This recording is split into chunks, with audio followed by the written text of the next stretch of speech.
Son las 12, casi 37 minutos y como os hemos adelantado al inicio del programa, hoy queremos hablar del estado de la salud mental de los jóvenes valencianos y queremos hacerlo a partir de un estudio que se presenta esta tarde a las 6 de la tarde en el Centre del Carme Cultura Contemporánea y que la verdad es que es un estudio pues muy esperado y muy deseado porque no hay mucha información ni muchos datos en torno al estado de salud mental de los jóvenes valencianos y este estudio nos va a venir muy bien. Vamos a hablar de él y vamos a hacerlo saludando a Cristina Martínez, presidenta del Consell Valencià de la Juventud. Cristina, buenas tardes. Hola, buenas tardes. Estuviste hace nada con nosotros hablando de esas campañas para incentivar la participación de los jóvenes. No estamos tan lejos de lo que vamos a hablar. No. Y también nos acompaña Yaiza Pérez Alonso, que es doctora en Ciencias Sociales y gerente de ISAM Studies Sociologics, que es una de las sociólogas que ha hecho este estudio. Yaiza, buenas tardes. Buenas tardes. Bueno, lo primero que hay que hacer es ubicar en este estudio por qué se hace ahora y con qué objetivos. Pues desde el Consell Valencià de la Juventud todos los años sacamos un estudio sociológico de alguna materia que afecte al colectivo joven, ¿no? En colaboración con el Institut Valencià de la Juventud, que nos ayuda pues a financiarlo, ¿no? A poder llevarlo a cabo. Desde hace 2 años yo creo que todas y todos sabemos ya que la salud mental es un tema que está bastante puesto encima de la mesa, sobre todo en jóvenes, ¿no? Que se está hablando bastante. Pero como has dicho, no hay datos, no hay como una profundización en exactamente qué mapa general tenemos ahora, ¿no? En cuanto a salud mental y juventud. Entonces, viendo un poco esto y a raíz de noticias y de datos que nos llegaron, como por ejemplo, que fue un dato que yo creo que a todos nos puso los pelos de punta, que el suicidio se convirtió en la primera causa de muerte no natural en juventud en España, dijimos no, o sea, esto hay que analizar un poco mejor, ¿no? Y apostamos por poner la salud mental como un tema transversal en el eje de nuestro trabajo en el Consell y a raíz de esto hacer junto con ISAM este estudio sociológico. Ahora, con cifras en la mano, pues sí podemos hablar de asuntos concretos que preocupan a los jóvenes. Yaiza, sobre todo el futuro, el tema del trabajo, la economía y también que los adultos les hagan un poco de caso, ¿no? Podríamos decir que en líneas generales es lo más importante.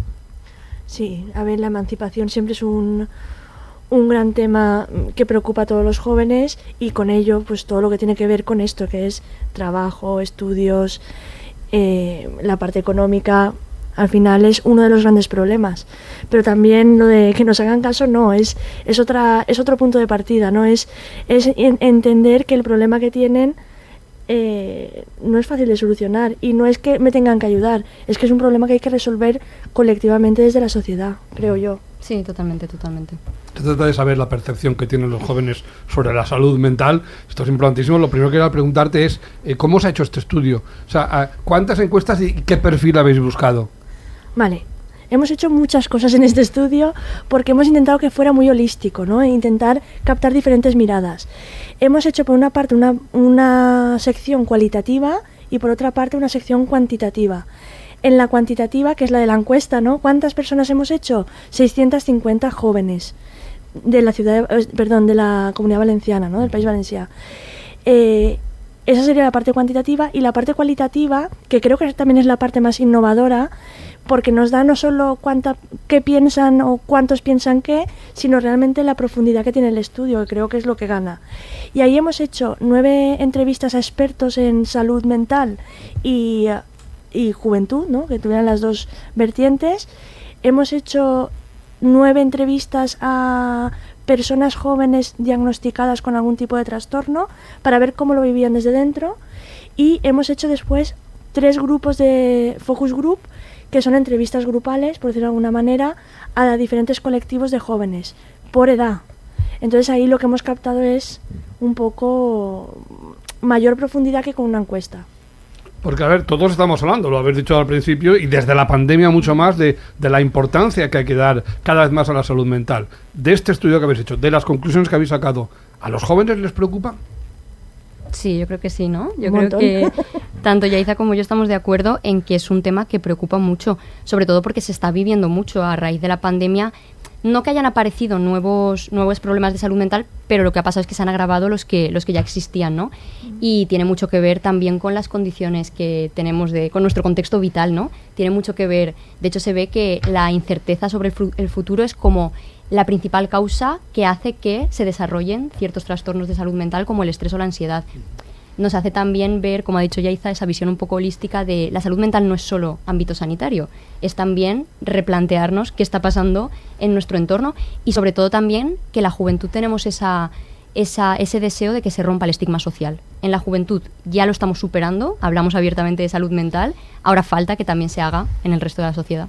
De esos jóvenes que han padecido estrés, ansiedad, también habéis preguntado, a ver cuántos recurrirían a ayuda profesional, ¿no?, para superarlo. Claro. A ver, a mí me ha sorprendido, justamente con lo que está diciendo Cristina, el tema de desestigmatizar el tema de la salud mental, porque muchos de ellos estaban abiertos a poder solicitar ayuda. La cuestión es que después no tenemos tanta ayuda pública. Sí. Que es una de las reclamaciones. Sí. Total, los recursos, no son los suficientes y luego aparte también con este estigma social lo que hemos estado viendo es que también hace que la gente joven tenga menos predisposición a contar lo que le pasa. Un dato, poniendo como dos datos ahí contrastados se ve bastante claro.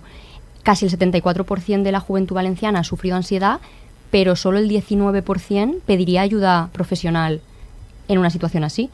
¿Qué hace esa diferencia de porcentaje? Esa gente que padece ansiedad pero no pide ayuda o no lo cuenta, ¿es por el estigma social o es porque piensa que no se le van a poder dar los recursos para ayudarles? La respuesta nos la aclara este estudio, porque a priori uno puede pensar que es que los jóvenes están normalizando la ansiedad. La ansiedad es normal, como estamos, pues claro que tengo ansiedad, no la voy a tener, pero tampoco como para ir a un profesional. Van por ahí los tiros.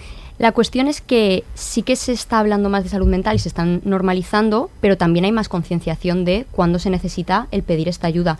Pero, por ejemplo, las personas expertas entrevistadas admiten que hay una falta de recursos y de profesionales de la psicología en el ámbito público. Y las personas jóvenes también hablan de que no conocen los recursos que existen, más allá de poder ir a tu médico de cabecera a que te derive o a que te medicalice, porque también es otro de las cositas que han salido en el estudio, que se sobremedicaliza. Y que igual te da corte al médico de cabecera decirle, es que tengo depresión, no tengo ansiedad. Parece mentira que es así, pero esas cosas pasan hoy en día. Bueno, también hay una en gran mayoría que piensa que la atención primaria no está preparada para atender esto. No, además lo dicen, viene en cuentagotas, es lenta y el acceso es difícil, porque tienes que pasar por el médico de cabecera, que quiera enviarte y no te medicalice él antes. Quiero decir, ellos ven muchas trabas para ir por el ámbito de lo público. Y claro, el ámbito de lo privado tiene otro problema peor, que es el coste. Claro. Tal cual. Sí, se está convirtiendo un poco, la visión que tiene la gente joven es que parece más como un privilegio el poder acceder, ¿no? Si te puedes pagar un psicólogo o una psicóloga, de lujo. Y si no te lo puedes pagar, pues te aguantas, básicamente. O esperas a que te redirija el médico de cabecera o algo así. Y además los jóvenes que tienen posibles, desgraciadamente, tienen otras prioridades que pagar antes que estas. Efectivamente. Las condiciones materiales. Es que si no tienes para pagarte el piso, ¿cómo te vas a pagar un psicólogo? Pues... La verdad es que, como decíamos, no habían datos contrastables en cuanto a la salud mental de los jóvenes, y yo no sé si estos datos pueden alarmar a alguno. Lo habéis dado antes, 73% de los jóvenes han sentido ansiedad en alguna ocasión, posiblemente más de alguna, el 46% de depresión. Son datos que pueden, muy significativos, ¿no?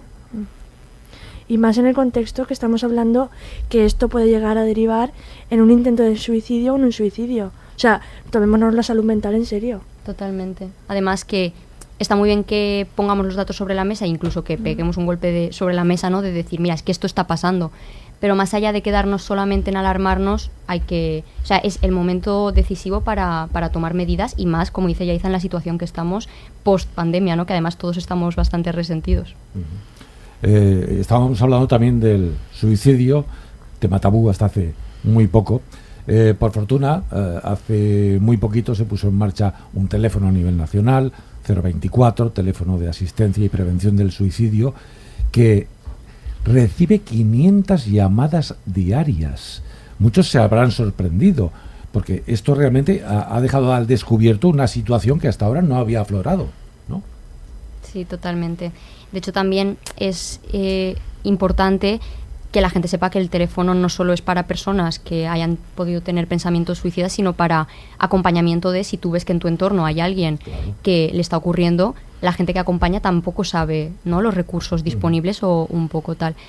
A mí no me sorprende demasiado viendo la situación que tenemos en general en salud mental en la sociedad. O sea, ahora hablamos de jóvenes, pero creo que en general la situación que hay en la sociedad respecto a la salud mental y la importancia que se le da a la salud mental es bastante secundaria, que también se puede ver en el estudio. Yo lo veo como una evidencia más. Que es un dato más que tenemos aquí sobre la mesa, que hay que pensar. Estos datos que nos estáis dando, bueno, este informe creo que habéis segmentado los encuestados en tramos de edades. ¿Hay mucha diferencia entre los más jóvenes y los que se acercan a la edad de adulta?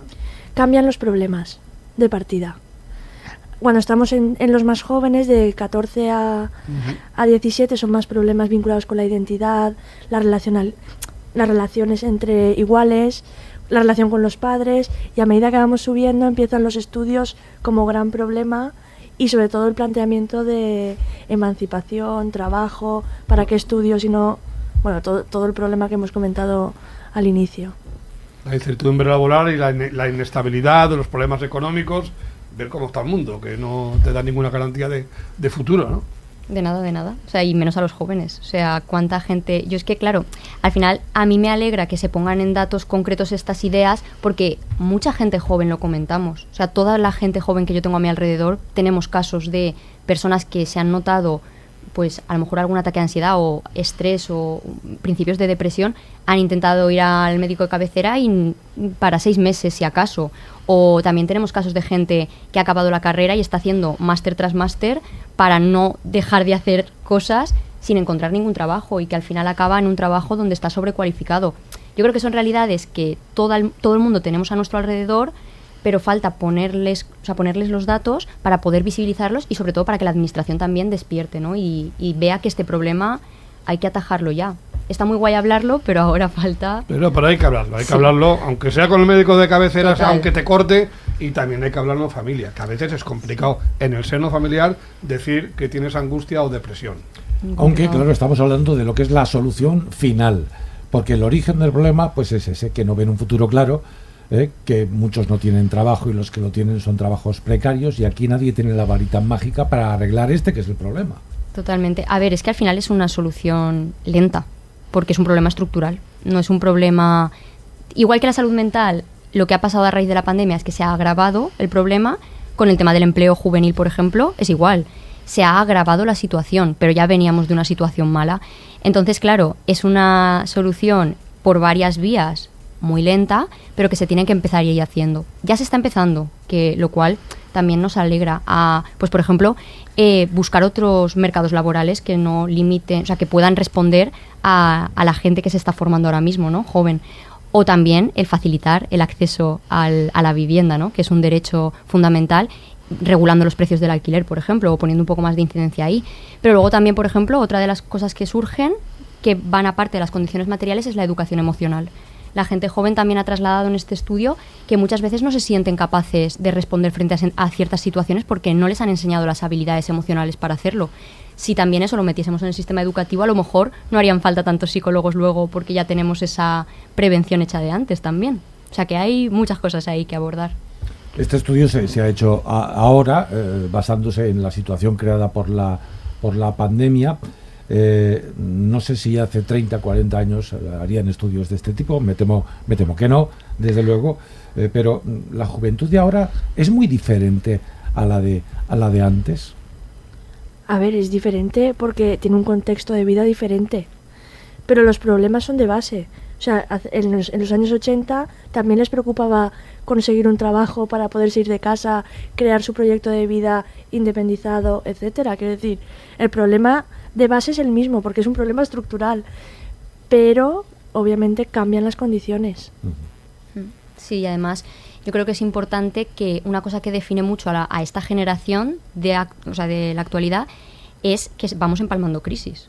O sea, siempre no se nos llama la generación entre crisis, porque es que literalmente muchas de nosotras vivimos la crisis del 2008, que el principal efecto lo tuvo sobre la gente joven, la fuga de cerebros que hubo, el desempleo tan grande que hubo, que llegó casi al 60% en España de desempleo juvenil, y es que ahora llega esta.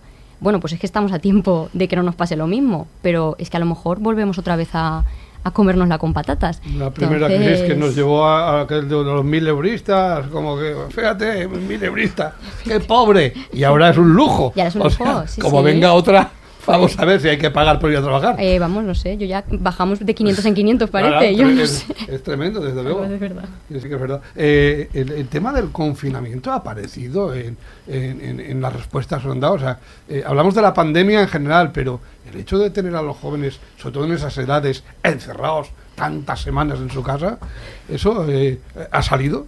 Ha salido mucho. Ha salido por el tema de no poderte relacionar con tu grupo de iguales, no poder hablar libremente con tus amigos, amigas.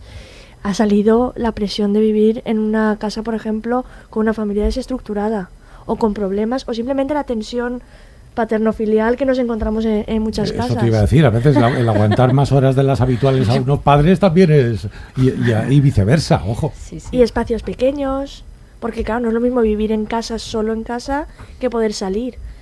Pues han estado cerrados, y eso es muy duro. En el estudio del año pasado ya salía un gran impacto el tema del confinamiento.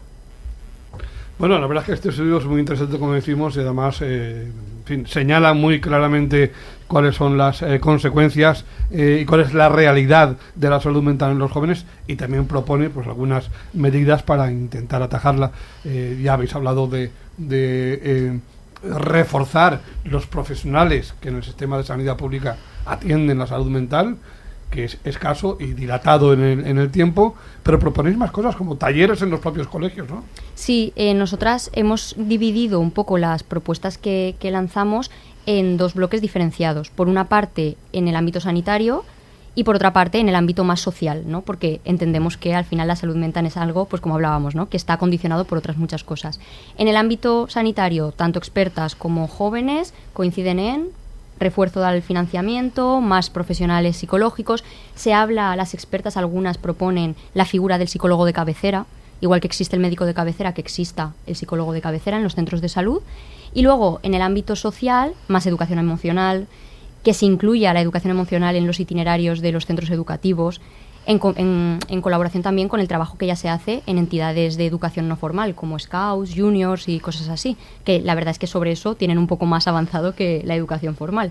Pues que se faciliten esos talleres, que se generen grupos de apoyo entre iguales, entre las personas jóvenes, y sobre todo, aparte de toda esa parte, pues el plantearnos que si las condiciones materiales son las que nos están haciendo que surjan esos problemas de salud mental, pues hay que mejorar las condiciones de vida y dar una vida digna a las personas jóvenes. Eso es la base. Desde luego, eso sería lo ideal.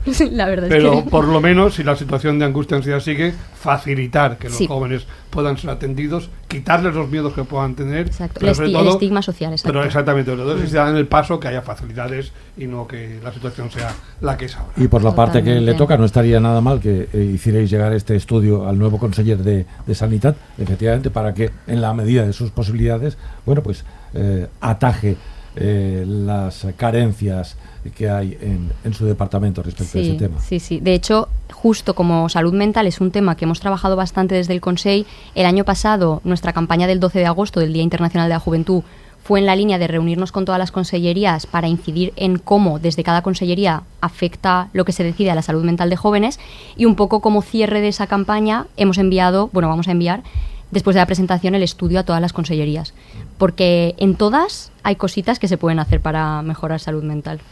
Bueno, pues como decimos, esta tarde a las 6 en el Centre del Carme Cultura Contemporánea, un sitio precioso y magnífico, donde se va a presentar este interesantísimo informe sobre el estado de salud mental de la juventud valenciana que nos han contado Cristina Martínez, presidenta del Consejo de la Juventud, y Yaiza Pérez Alonso, una de las sociólogas que lo ha redactado.